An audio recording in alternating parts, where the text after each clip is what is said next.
All right, good evening, everyone. Want to welcome you to the Caldwell County Board of Commissioners meeting this December 7th of 2020.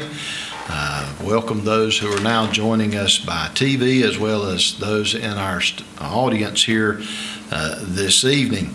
And our first item of business is our invocation. We'll be led in that by Reverend Rodney Raby of the Patterson Reborn Community Church. So Pastor Raby, if you'll come up, and then we'll follow that with our Pledge of Allegiance, which will be led by Commissioner Raby Wilkie.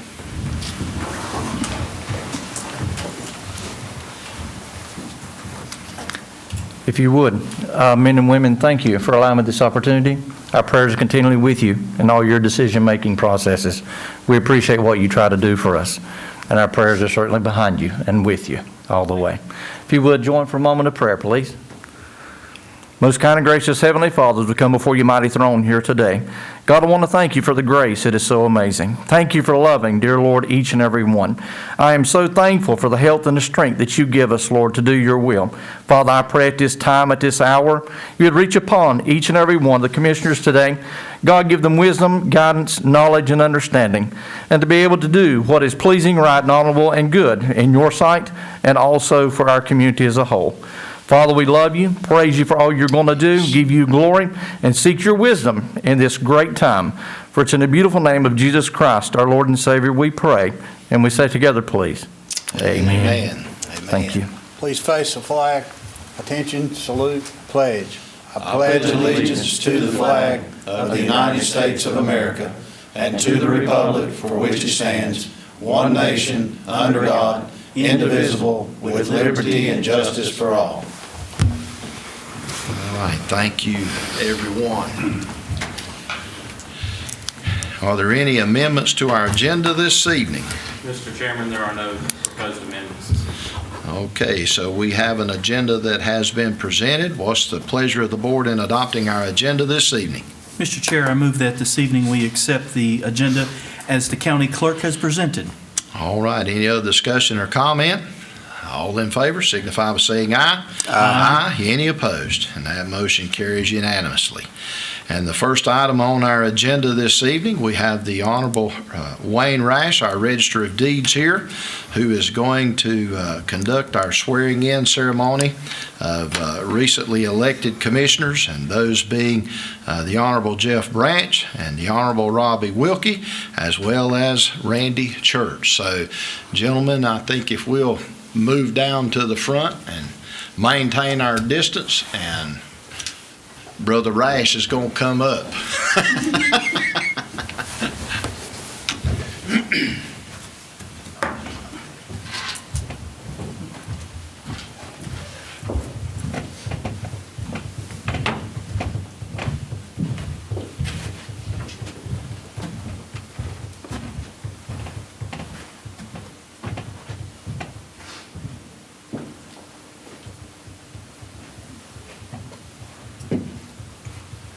Gentlemen, thank you so much for the honor and the privilege of having this time to administer the oath of office to you each. I appreciate the invitation to come tonight, and we're going to do this tonight in such a way that I'm going to read the oath, and there'll be 3 spots in which we'll stop, and if you agree, just say, "I do." A little bit like when you got married, right? So you should all be good at that.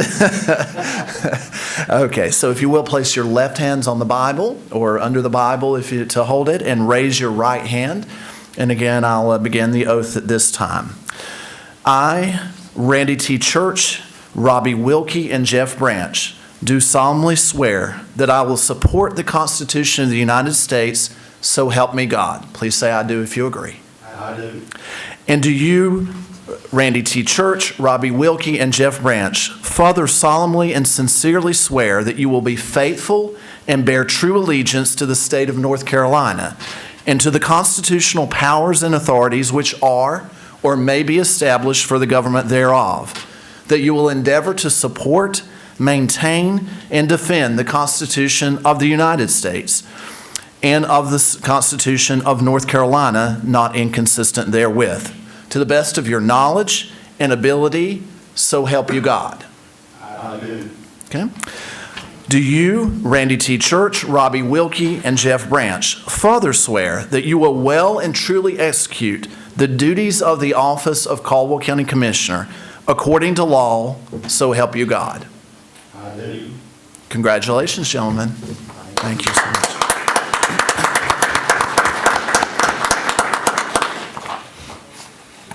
Congratulations. Congratulations.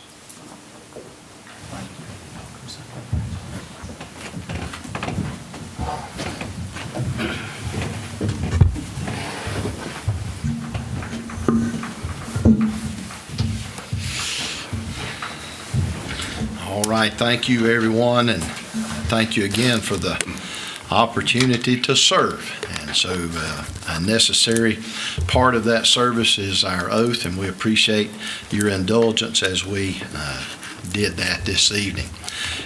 Next on our agenda is our election of officers, and at this point, we will turn our meeting over to our county manager, Mr. Stan Kiser. Thank you, Mr. Chairman. And at this time, I would like to open the floor for nominations for chairman. Mr. County Manager, I would like to put into nomination Randy T. Church for chair. Thank you. Are there any additional nominations? Do I have a motion to close the nominations and elect Randy T. Church by acclamation? So moved. All those in favor? Aye. We'll move over on to the vice chair. This time, I'll open the floor for nominations for vice chair of the county commission. And Mr. Manager, I would nominate Mike LaBrosse to be the vice chair. Are there any additional nominations? At this time, I'll accept a motion to close the nominations and elect Mike LaBrosse by acclamation. Make a motion. All those in favor? Aye. Thank you, sir. Thank you. And thank you, everyone, again, for indulging us as we take care of this business. So with that, we'll move to our next item on the agenda, which is item 8. And the first of those is our 2019-2020 audit report. And we have folks here from Martin, Starnes and Associates.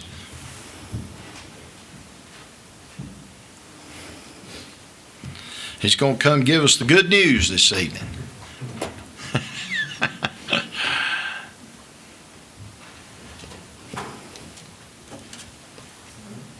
Good evening, everyone. Hope everyone's doing well tonight. On behalf of Martin Starnes, I would like to just say thank you for the opportunity to perform the audit. All right. First things first, we issued an unmodified opinion for the fiscal year 20 audit. That is the highest level of opinions. And what that is stating, that in our opinion, we believe the financial statements do not reflect any material misstatements that would mislead the readers. I would also like to say thank you to Tony and his staff. They are very cooperative and very generous with their time. This audit takes for the better part of a year to get through. We start it in March or April, and then you typically don't get wrapped up until October, November, and then here we are presenting the audit in December. So thank you, Tony.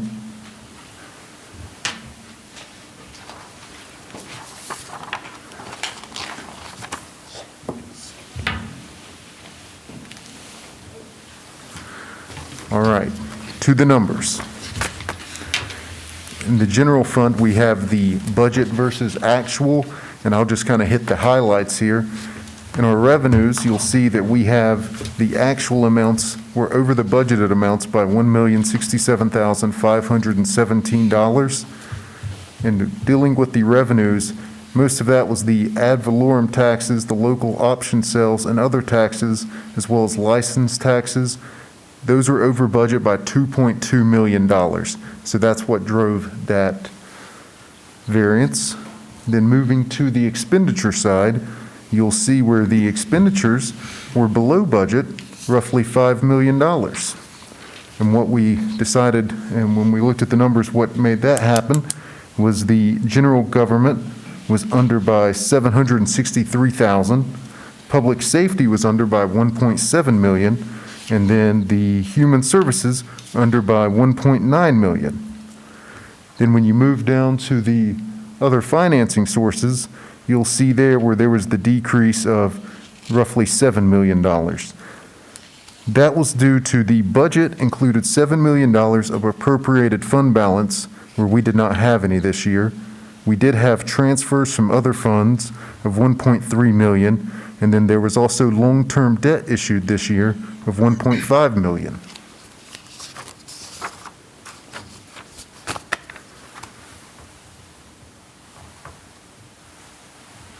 To the revenues.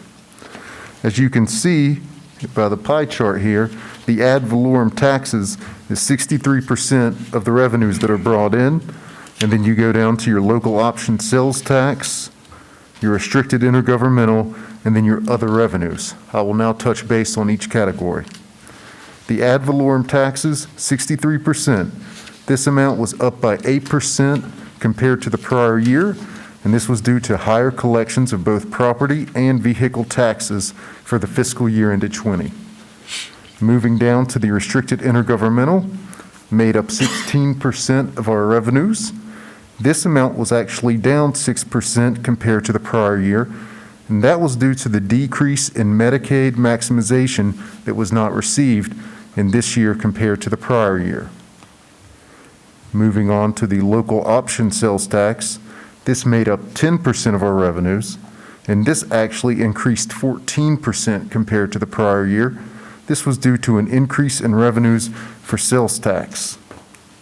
Now we have this other revenues category, and what that's comprised of is other taxes and licenses, unrestricted intergovernmental revenues, permits and fees, sales and services, investment earnings, as well as miscellaneous revenue.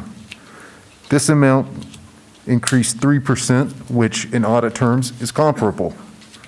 The top three accounts made up 89% of the total revenues for the general fund.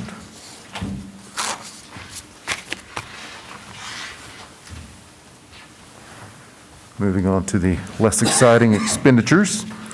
We have four main groups here. You'll see public safety coming in at 25%, human services coming in at 23%, education 23%, and then our other expenditures. Human services 23%. This is DSS and health.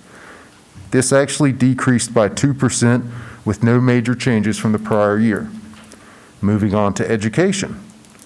23% of your total expenditures decreased right at 1%.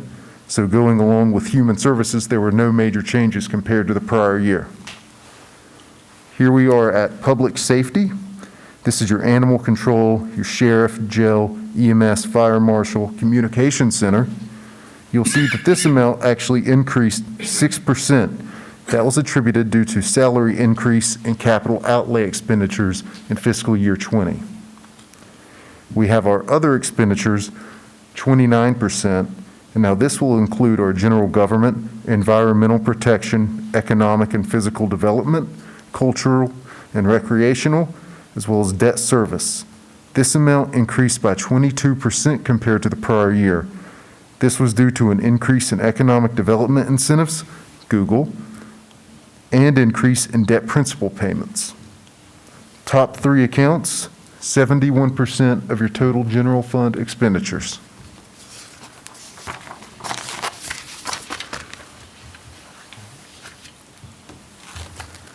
Here we have a 3-year history of the tax collection percentages for the county. As you can see, over the past 3 years, we've increased each year. Compared to last year, there was a 0.72% increase.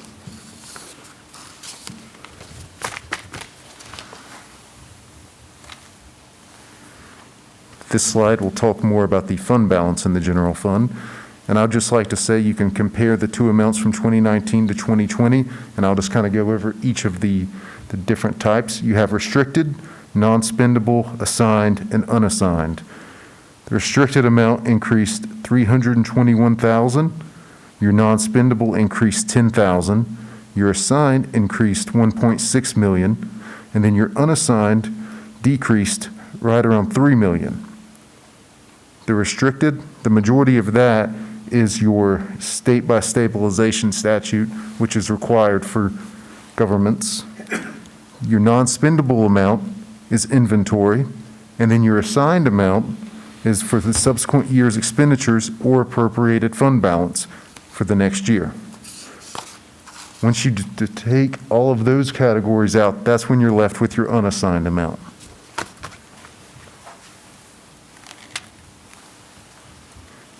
Now, this calculation will talk more about the available fund balance in the general fund. When you see compared from 2019 to 2020, there was a decrease of $521,000. Your available fund balance percentage for 2020 was 11, and your available fund balance percentage for 2019 was 13%. However, there is a calculation to come up with this available fund balance. You take your total fund balance of $13,198,506. You subtract your non-spendable inventory amounts of $80,000. You then take out that stabilization by state statute that I mentioned previously at right around $4 million, and that's how we come up with this 9.263510. However, the LGC states that the available fund balance percentage as available, they recommend 8%. Right now, you are at 11%, which is roughly 1.5 months' worth of general fund expenditures that could be covered with available fund balance as of 6/30/2020.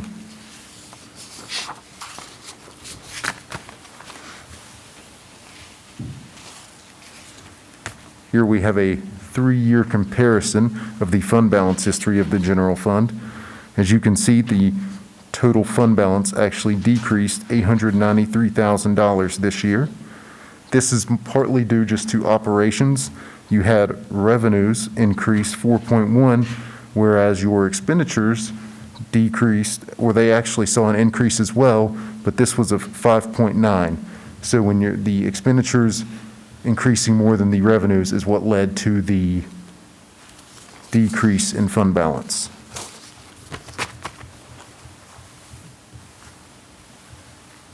Here we have our water fund operations. As you can see, your cash flow from operations, $457,000. Your water fund revenues, right at $3.7 million. Your water fund expenses, $3.6 million. Then that's what creates your revenues over expenses. Then you have your capital project expenses, and your total net income was $198,450. To add a little bit more, your net income of $198,450 is actually an increase compared to the prior year of $30,000. Now, I would also like to point out that this net income it also includes depreciation expense of $351,000. Depreciation was actually down compared to the prior year by $30,000.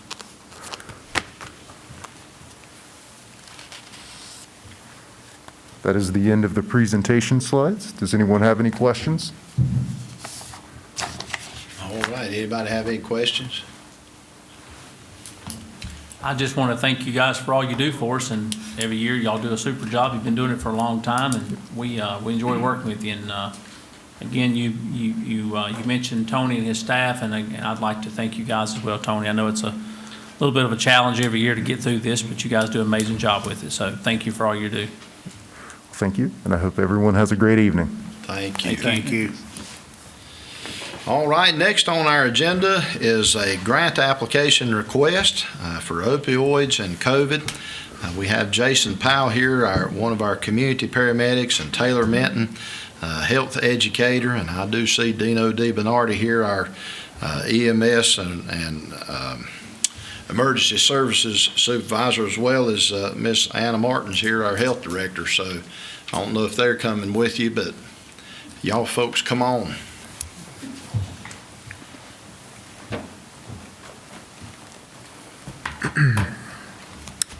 Good evening, gentlemen. Good evening. Thank you so much for the time to be able to present this potential opportunity to you. So I'm here tonight to request your permission to apply in this funding opportunity that we have found. This is presented by the North Carolina Department of Health and Human Services. It's just very recently come out, so we learned about it very short time ago. The title of this grant, as it is on the agenda there, is Opioids and COVID, and it's supporting justice-involved individuals with substance use disorders during COVID. Okay? This grant that we're looking at doing will award us $250,000 per year, and it's a two-year time frame for this. I talked about the short time frame. I believe we learned about it in late October. It's due Monday. So we have been working very diligently on this potential program. This grant will have the potential to create 2 full-time employee positions for the county.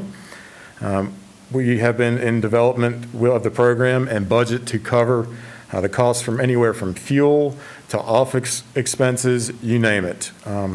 Where I come in with overdose prevention and as well with medications that we're going to be able to use, and I'll touch on that in just a few. There's a huge substance abuse going on in our county, and I think you all are aware of that. We have identified that there is this indisputable gap of interventions for folks that are involved in the justice system. We see it when we respond to emergency calls, 911 calls. We see these folks and the gaps that are filled there. So the purpose of this program would focus on this particular population and focus efforts to reduce the overall opioid use within the county. This is, and again, during COVID-19, so there's that caveat with it. I'm going to give you a number here that you guys, it's going to be staggering. Okay, according to a recent data that was provided by NCDHHS in September of 2020, Caldwell County had the highest rate of opioid overdose emergency department visits in the state of North Carolina. That is in the entire state of North Carolina. That rate is 24.3% per 100,000 residents. 24.3%.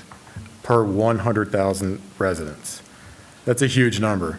And I believe Taylor might speak to this, but I believe that was over 4% higher than anyone else in the state. This is just one of the factors that show the prominent issue in our county. Our hopes are to create this program to establish contact with those that are leaving jail for opioid-related charges. And this is going to be able to connect them with those resources in the county and providing potential medications to prevent future overdoses. We have a strong partnership with the health department. We're going to be using a collaborative approach with this, with the EMS, Emergency Services, and the health department. We would use this to focus on prevention and education efforts. This also coincides with the previous presented grant that I believe the health department has already requested permission for the drug-free communities that was approved. Where I come in on the community paramedic side, you gentlemen know that this is a new program. This is going to be able to advance our program. Commissioner Potter, you know about McDowell County and what they have done. We are striving to become similar in that. This is going to provide us that opportunity to implement these new protocols that we're not able to implement quite yet. We already have established support from a numerous amount of folks. We spoke with the sheriff this morning. We have letters from him, Dr. McClinton, West Caldwell Health Council, Helping Hands, DSS, Drug Free Caldwell, the Community College, Caldwell County Schools, North Carolina Dare Association. We have these letters in our hand already for supporting this. The potential of this grant is staggering. It's promising. It can begin to reduce opioid use, overdoses, and subsequently deaths here in our county. This is going to be able to provide and close this gap that we've identified here, and that's what we've done with the community paramedic program. We've created this area where we can fill those gaps for folks that fall in there with the health care. This is just going to be a supplement to that. That's all I have, gentlemen. Do you have any questions? What's going to happen after the 2-year grant? After the 2-year grant, we have already established partners that are looking to potentially fund it, and I believe today we found out that there is subsequent grants post the end of this one that we will absolutely go after. So are these going to be permanent Caldwell County employees that you hire? These would be 2 FTE positions that we will. So if a program don't work, I mean, what's going to happen after this, you know? I mean, We will after be, the 2-year grant? we're going to look to supplement that as throughout the 2-year program. So if grants, what happens if grants don't come through or funding doesn't come through? We just, what happens? Though that's going to be a road that we will definitely have to cross when we come to it. That is something that we're already in contention of working with. We've developed these partnerships that have already said that they would add into it if and when this grant ends, and we don't get that subsequent secondary grant to that. So who's actually hiring the 2 positions? Are they EMS employees or health department employees or one each, or where's that falling? Dino could probably speak to that more, sir, yeah. I knew I'd get you up here somehow. I didn't plan to speak. To go to your question, in theory, yes, they could, the program could end at the end of the 2 years. When the grant is supposed to be named, so if we apply and get the grant, it's supposed to be awarded on the 15th of January, I believe. On that date, a subsequent grant that's supplemental to that is supposed to be posted as well. We would, of course, then request the ability to go after that to provide additional funding to support the positions, and then working with the partnerships to continue post 2 years from 2021, January 15th, 2021. At that time, if there was not funding, then, you know, we would either have to look at discontinuation or the program, or supplemental funding outside of general budget, or the potential for retaining within the county budget. The hope is continuation of the grant. You know, there's multiple grant options out there for this. Also, supplemental grant that we presented to you with the community paramedic program with the Kate B. Reynolds Foundation would be a fantastic option, and which is how McDowell has continued their program specifically. The second question was who would be the department. The grant itself is for emergency services through DHHS. Initially, we assumed that it would actually be with the health department, and correct me if I'm wrong, but it is sponsored through EMS, so they would be EMS employees, and yes, they would be Caldwell County employees for the tenure of the grant. At the end of that time, obviously, we would have to work through the process of whether that was going to be continued without grant funds, continued with grant funds, or discontinued altogether. But it's so hard to get rid of somebody after they've been hired as an employee. I don't know how you discontinue the program without having more employees added to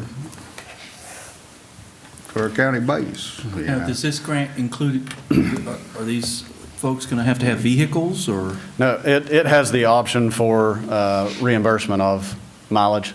Yeah, this grant, the funding guidelines actually cover everything. For 2 years, there would be literally zero net or gross cost to the county.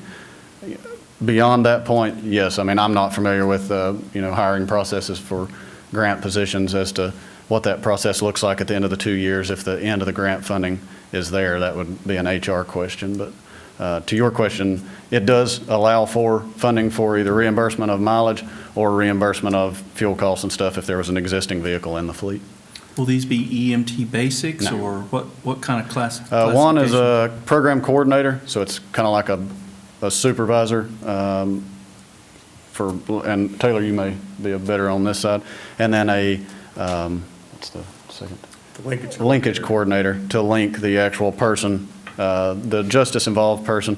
Justice involved just means someone that has been arrested, has been in the system, whether we use local jail or expand out depending on how the program works, with the resources within the county and within the region to prevent reentry into the justice program. So to prevent re-overdose, to prevent reuse, and to prevent reentry into the jail itself. So 2 positions.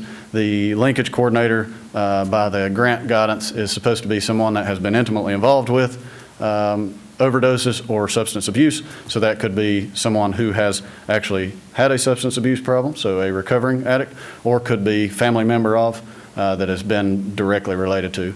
The prior position that I told you about is considered the program coordinator. They facilitate the program.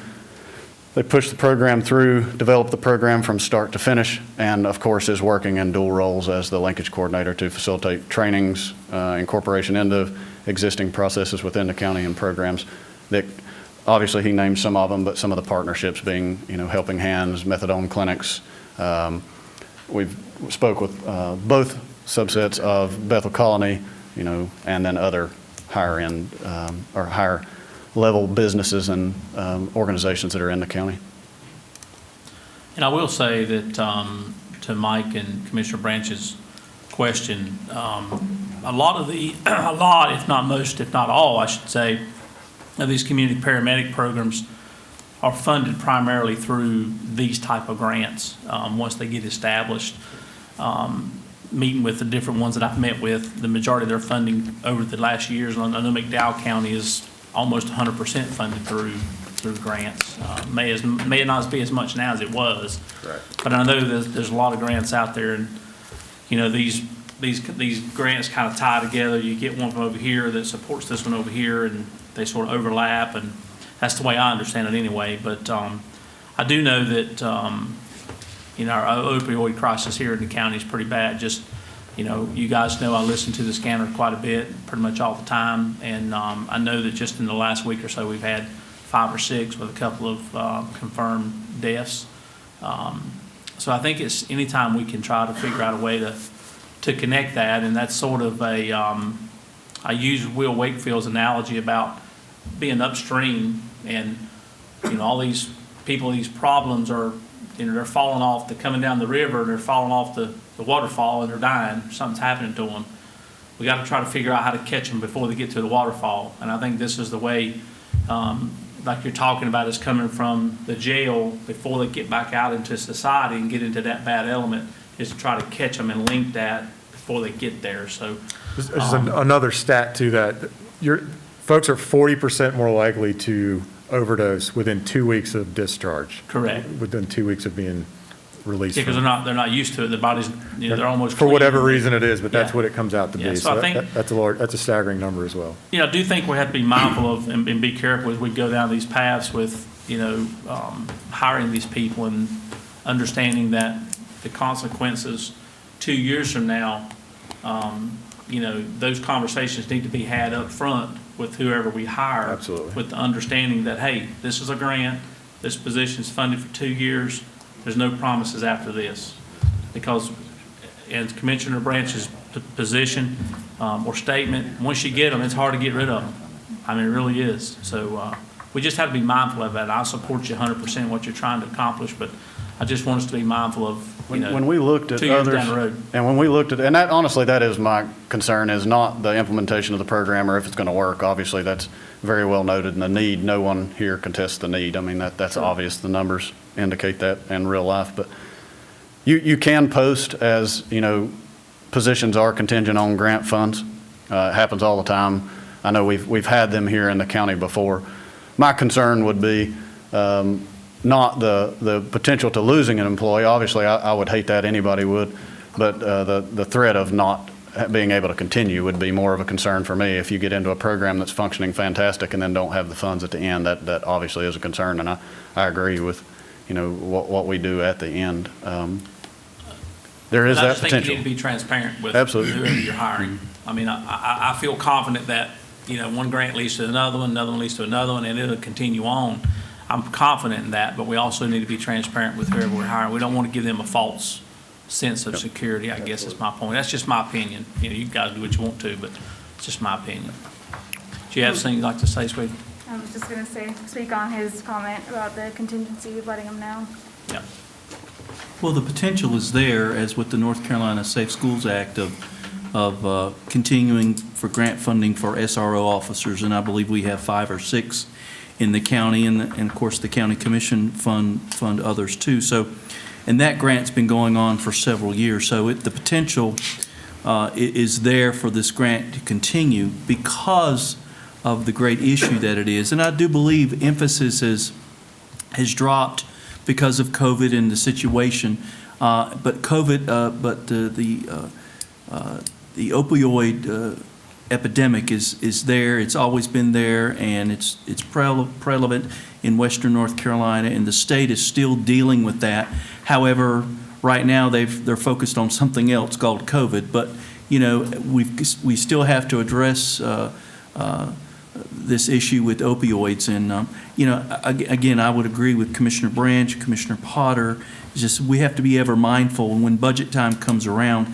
And Tony, I'm sure that when we look at positions, when we look at grant positions, maybe we can highlight or just make sure that we all commissioners understand where these positions, whether they're coming from EMS, Sheriff's Department, Health Department, wherever they're coming from on a grant basis, to where that we know, hey, this grant's still good, we're still good there, or this grant's going to run out in this certain department. What do we do from there so that we don't catch anybody by surprise? Because I think it's well worthy of what they're trying to do. But then again, looking at adding employees, I just want to be mindful of that. Right, and I would just echo those same things about adding employees, because even the CARES funding that we've done and the 2 community paramedics we've added vehicles, and we just keep adding. And to Commissioner Branch, I understand that, somewhere there's coming an inroad to that, because our abilities have certainly been taxed. And our finance director well reminds us that we can't be taking on a lot of new programs. And I understand that this grant would pay for the entirety of it, but in 2 years, when it comes to an end, this grant as well as other grants, we could be looking at a $500,000 or $1 million shortfall if we're not conscious and mindful of that. Tony's already said, be careful, next year we're going to be raising taxes, and right. I'm not going to put people on to raise taxes on people. That's the way I feel about this. Yeah. So I think the key is being transparent with the folks that we do hire. As Dino, to echo what Dina said, the ability when we do put out those openings that we say, hey, this is totally grant funded, and they know going into it in 2 years, if we don't get it, if we don't get the subsequent, that there is that potential that. And that's a decision. I think Jimmy can probably help you that from a legal standpoint of how to hire that person and how to communicate that, deal with that. So that's what he does. So, I know years ago with the police department, when I was with the police department, we would get grants and we'd hire a couple people. Then if for whatever reason we didn't get those grants, then those 2 people were let go. You do have, they understood that going in. There is another option.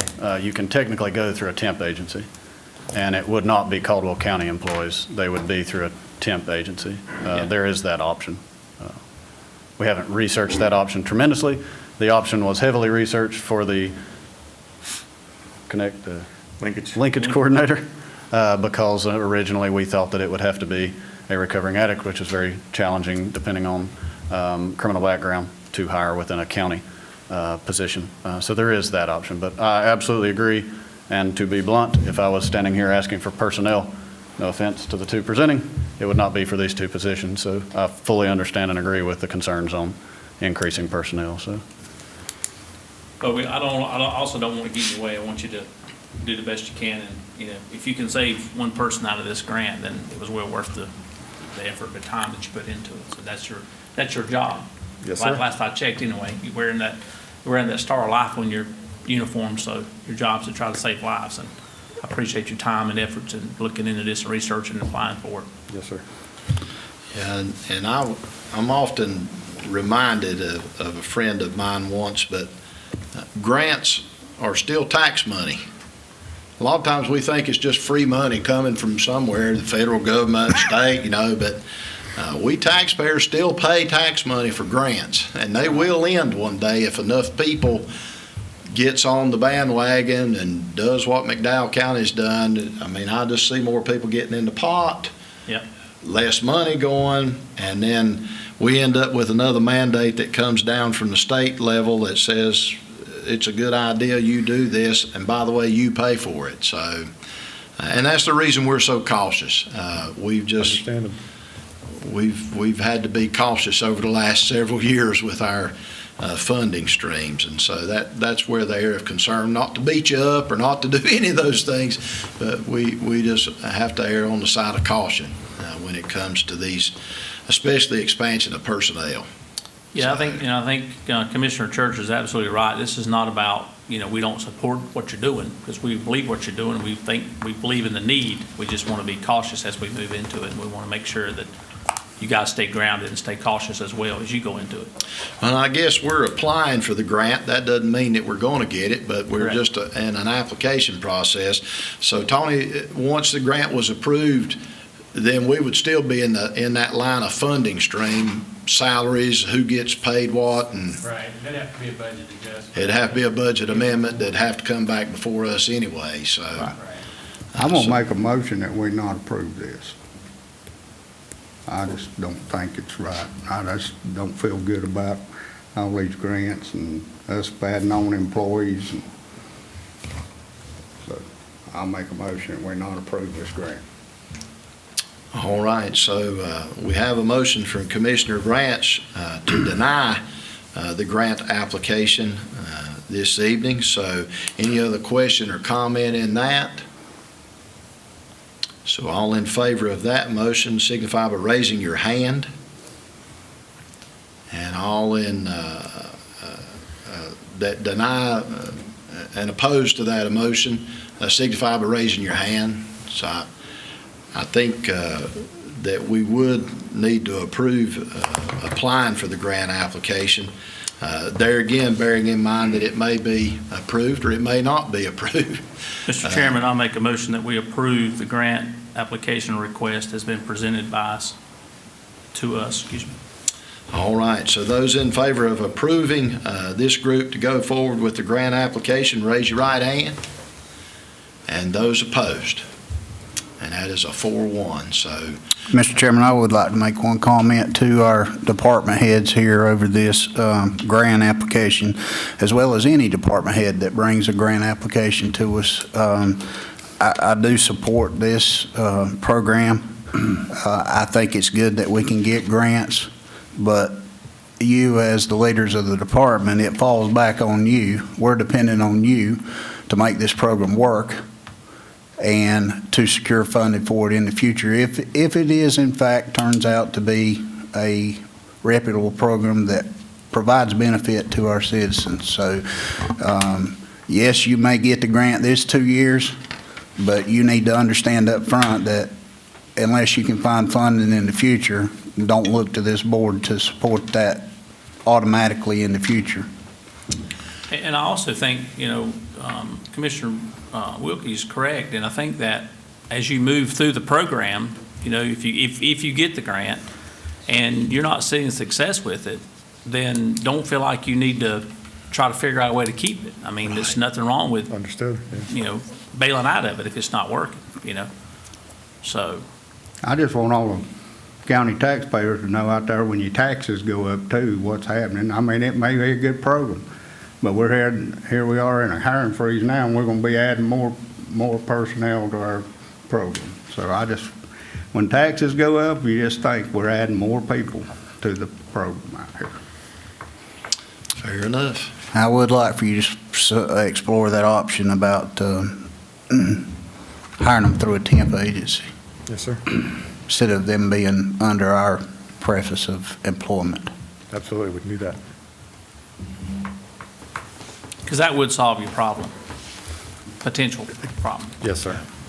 Hopefully it won't be one. Right. Well, good luck to you. Thank you so Great much. job. Thank Keep you up for your the good time, work. gentlemen. Thank you.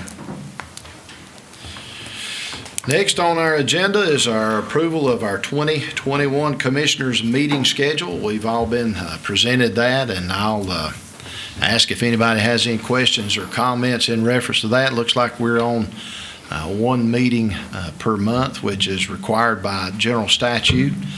And so I'll entertain a motion that we adopt that. Mr. Chairman, I'll make a motion that we approve the 2021 meeting schedule as presented to us. Any other comment or discussion? All in favor, say aye. Aye. Any opposed? That motion carries as well. So thank you, Thomas, for putting that together for us. Next is our horsepower park event permit request. Kaila Savage, park owner, is she here? I am. Okay. And we've been presented with that request. As many of you know, we have a ordinance in place that limits our operation, times of operation, and things that racetracks, raceways, and drag strips can conduct business. And Ms. Savage is asking that we approve a special use permit for her to be able to entertain an event on Saturday, January the 2nd at the Antioch Speedway, my understanding, which is a horsepower park. We've named that evidently. So hearing that, then I guess you've all had an opportunity to look over that. And she's just simply asking for approval from this board to have that show on January the 2nd.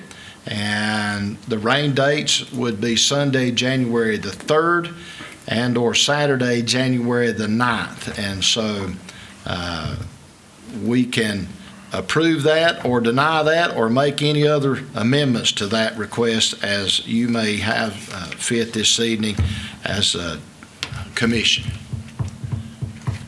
Mr. Chairman, I make a motion, we approve it. All right, so we've got a motion by Commissioner Branch to approve this. Now, she'll still have to go by the state guidelines, so, that's- all we're approving is Correct. us to do it. Is a permit to allow this horsepower park to operate on January the 2nd. And you're familiar with all those restrictions and things, right? There's nothing going to sneak up on your, okay. All right, and so with that, I would offer an amendment to that if I could. And my gum up if it is for the rest of you, but we've said in our ordinance that we would provide that on Thursday, Friday, or Saturday, and one of the rain dates is on a Sunday. And I'm okay with a Sunday afternoon, but I'm not okay with beginning any time before that 1 p.m. time frame. So I see that the gates would open at 11 a.m. and the horsepower would rev up, I assume, at 1 p.m. on that Sunday. And if we were pushed, one of two things: either we exclude the Sunday operation and move it from January 2nd to January the 9th the following Saturday, and or put a time limit on that Sunday, January 3rd, of not opening the gates until 1 p.m. That would be fine. Okay. Is that going to give you enough time to get people in, get people out before it gets dark and stuff? I just know there's some churches in that area, and we're really going against our own ordinance when we allow it on Sunday, because our ordinance clearly says it can only be on Thursday, Friday, or Saturday. But the permit can be Amended. to allow Yes, sir. a race at a time not otherwise allowed. But even on that Sunday, just the crowd coming in, the gate's just going up at 11, nothing's going to start till 1, correct?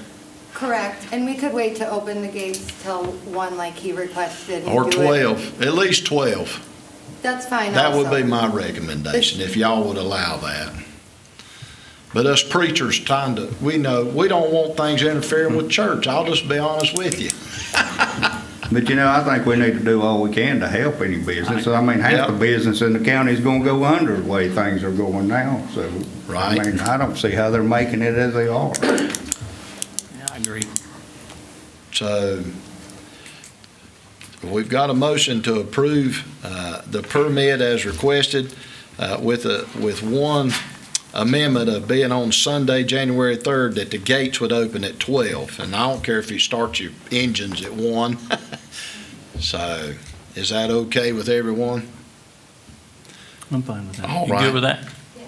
So I'll call the question. All in favor signify by saying aye. Aye. Any opposed? And that motion carries. So thank you. And again, I think you'll still be under the state guidelines of what you can have in attendance there. And Anna's here. Anna, you sent us one email that we think 30 people, is that what I remember or recollect, that would be allowed? under the current state mandates. 100, wasn't it? It looks like Executive Order 169 and Executive Order 180 is in effect till December the 11th, but we don't know what's going to happen this week. Right. So large outdoor venues with seating greater than 10,000 may operate with 7% occupancy for spectators, and smaller outdoor entertainment venues can do 30% of outdoor capacity or 100 guests, whichever's less. So I'm not for sure which fits, but Okay. it's one or the other. Yeah, my opinion, that's on you guys. We're gonna let you do it, and y'all deal with. Right. Masks are mandated with this order too. Yes, We wish you ma'am. the best of luck. Yep. I'm sorry that you guys made such a huge investment and then got hit with COVID. And COVID. Right? Within just a matter of months, weeks afterwards. So we appreciate what you're doing and what you're trying to do, and we'll do everything we can to support you. I appreciate that. You're absolutely welcome. Thank you for being here. To the show. All right. All right, thank you. All right, so next is our capital outlay loan, and our finance director, Mr. Tony Helton. Good evening, gentlemen. Good evening. I've discovered tonight that wearing a mask and a necktie at the same time is not my preference. Just wanted to speak to you briefly about a capital outlay loan. As you may recall, when we developed the budget for this fiscal year, we did not include any capital outlay. We were very conservative with this budget because of the unknown factor of the virus and what that was going to do to our economy. In the meantime, since then, we've kind of been pleasantly surprised. Our sales tax has not really been negatively impacted, and we're pretty well holding our own in other areas. It's come up about capital outlay. As part of the budget, the department's requested a little bit over $1.2 million in capital. Typically, we would take out a 59-month loan to purchase these items. That's what we've done the last few years. Given this is a mid-year and there's still some uncertainty, several of you have expressed a desire to pare this down to what was really the most urgent. I feel like basically everything on this list is a need, but some of it's an urgent need and some of it's a need that can wait. Talk to the department heads, we come up with about $500,000 of what they consider to be urgent needs. The biggest chunk of that's $282,000 is for 5 new patrol cars at the sheriff's office. We try to keep those on a rotation so we have the cars out there that are able to respond to emergencies reliably. There's a few other items on the list. I think y'all have all seen the list. But so tonight we just need some guidance from you about how you want to proceed. The plan, I think, tentatively is to borrow on a 59-month loan to purchase $500,000 worth of capital that's been identified as the urgent needs. We do also have the option to purchase the whole $1.2 million. We could do a loan for that. And conversely, we could not buy anything. It's up to you guys how you want to proceed. I do feel like it would be a bad move for us to get behind on some of this capital because we've been there before and it's a struggle.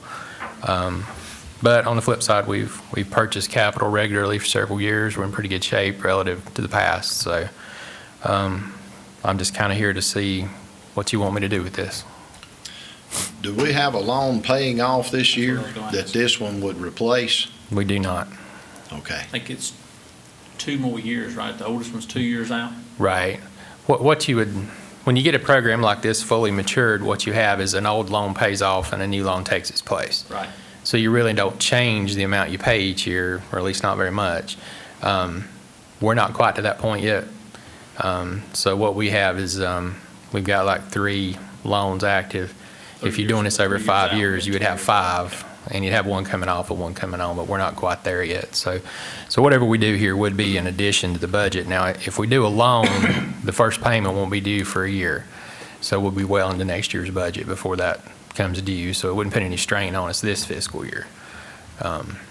Next year's the budget when we get the benefit of the revaluation, whatever that turns out to be. So to me, that's better than having to pay it right now because we'll at least get some benefit from that.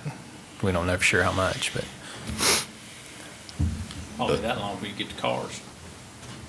Well, and wouldn't it then send us into a 6-year rotation as opposed to a 5 if we kick this can down the road Probably what would happen if we don't buy anything right now is when we do next year's budget, we'll do twice what we normally do.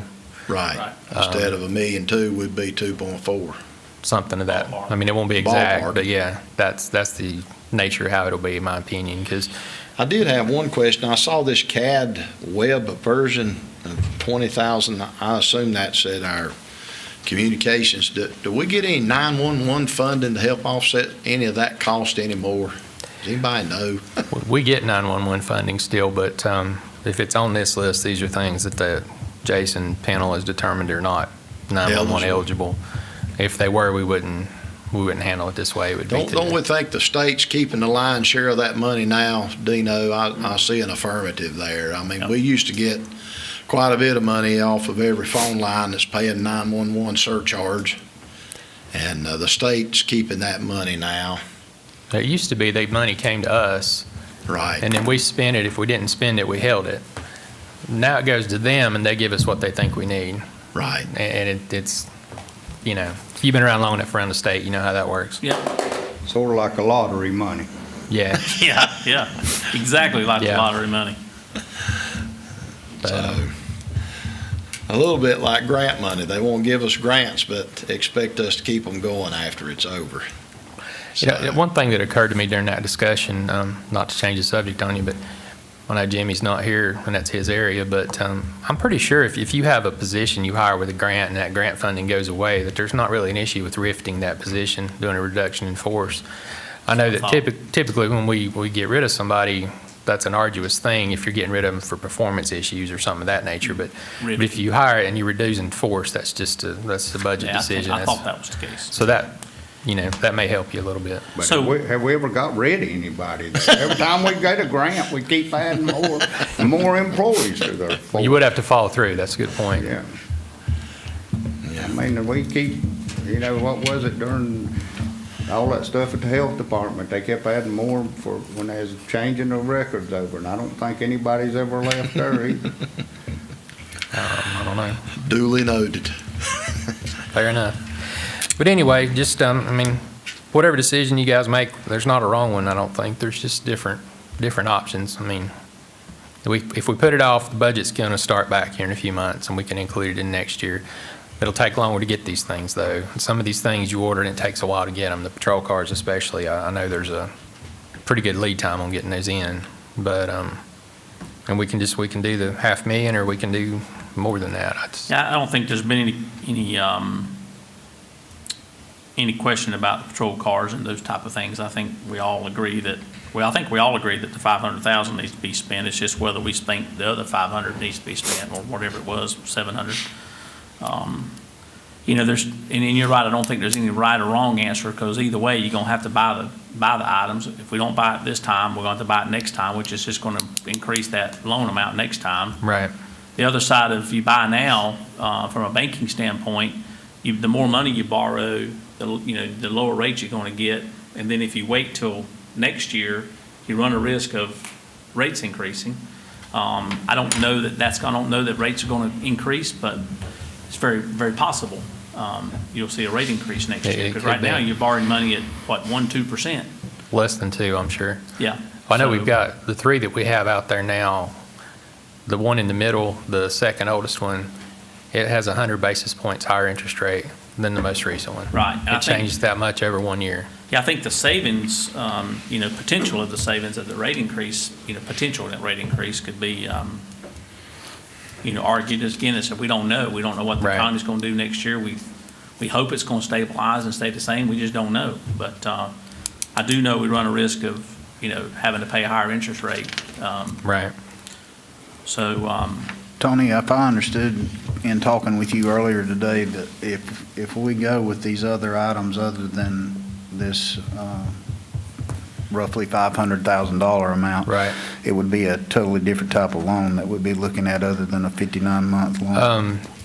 All the items on this list, the $1.2 million, all those qualify for the 59-month. There was another list of items, things that we need to do that can't be financed with a 59-month, but it's not on this list.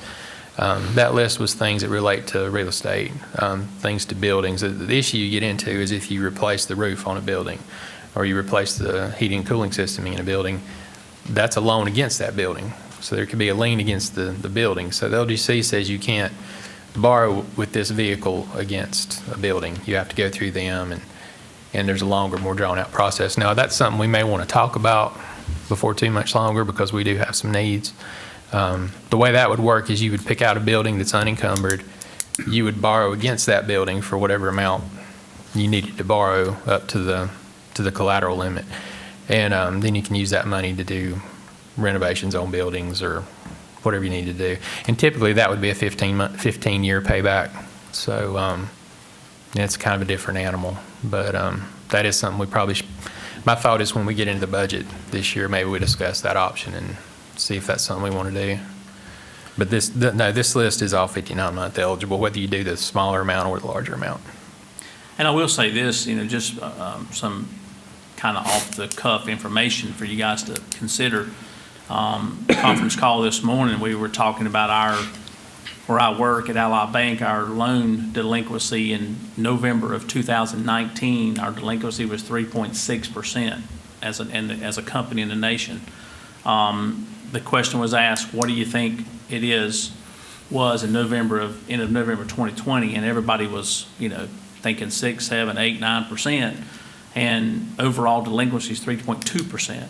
Our overall portfolio is performing much better than it did last year under a pandemic, which is, nobody can really understand that from a common sense standpoint, but it's a matter of fact. So, and I forget how many loans it was that we had extended loan payments on for customers that were having challenging times. And as of the end of November, 99% of those loans have been repaid and caught up. Those extensions have been caught up. So I tell you that just to tell you even though we look at it from an economic standpoint thinking that it's kind of dark and gloomy out there, it's really not as bad as we think it is. There is some unemployment concerns that we look at, and we're constantly monitoring that because that does have an impact on our way our loans perform. But I guess my point is that maybe it's not quite as bad as we feel like it is out there from an economic standpoint. So again, we can't predict the future. So I don't like kicking the can down the road. I think it'll cost us more down the road. I can live with doing the $500,000. It's really no sweat off my back, guys. It's whatever y'all want to do. My personal opinion is I'd like to see us go ahead and take care of what we need to take care of, whether it be 500 or 700, so we don't have to kick that can. But I also understand y'all's position on wanting to hold off. I get it. I can live with either one of them. I know our COVID numbers are going up, and I'm just concerned about another shutdown, what that's going to do to the economy if that happens. So I would make the motion that we support the $500,000 request. All right, so Commissioner Wilkie's made a motion that we support the $498,155 request. There's a budget revision that goes along with that. It's actually $515,000. There's some issuance costs and things included in that to make that number. But if you approve that budget revision, we can go ahead and order now, just not pay for it till the loan's closed. Okay. I'll amend my motion then to support that $515,000 dollars plus the budget revision that goes along with it. Right. All right. Any other comment or discussion?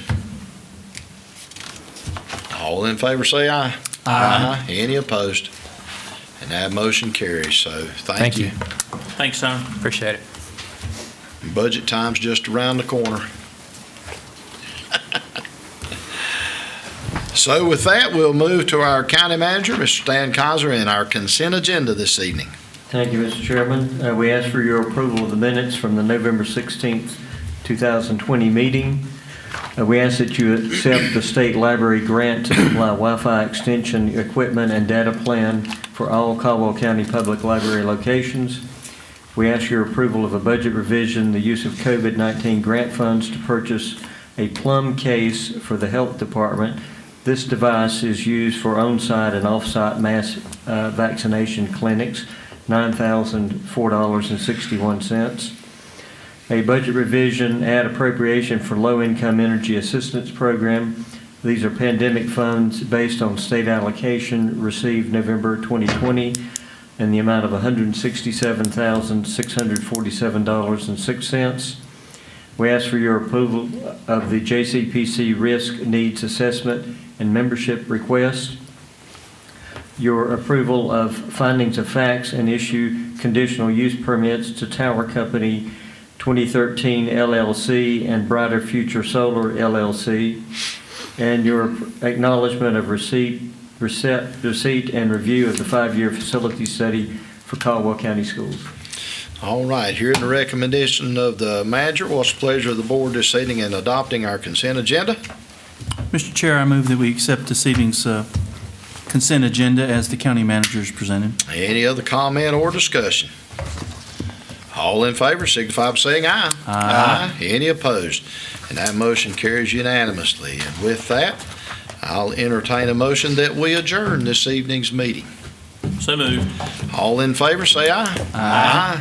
Thank you again for being here and for those who have tuned in by TV. And let me say Merry Christmas to everyone, and I hope that you have a wonderful time with your family this year. God bless you.